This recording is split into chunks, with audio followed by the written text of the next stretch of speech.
सबसे बड़ा हथियार। बादशाह अकबर कामकाज के अलावा भी कई चीजों के बारे में बीरबल से बातचीत किया करते थे।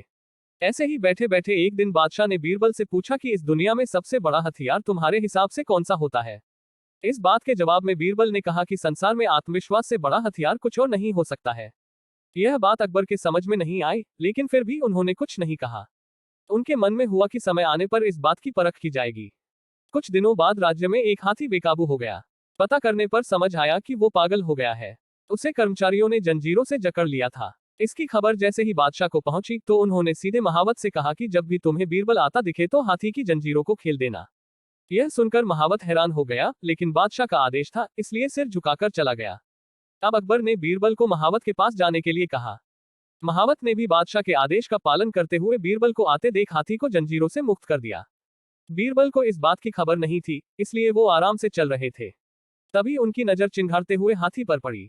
जैसे ही उन्होंने देखा कि हाथी उनकी ही तरफ आ रहा है, वो कुछ समझ नहीं पाए।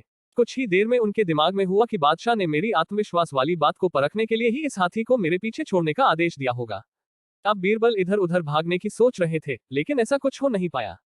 सामने से हाथी आ रहा था और अगल बगल में भागकर जाने की जगह नहीं थी। इतने में हाथी बीरबल के काफी करीब पहुंच गया। तभी बीरबल ने सामने एक कुत्ते को देखा और उसे टांगों से पकड़कर हाथी की तरफ फेंक दिया। कुत्ते चीखते हुए हाथी से टकराया।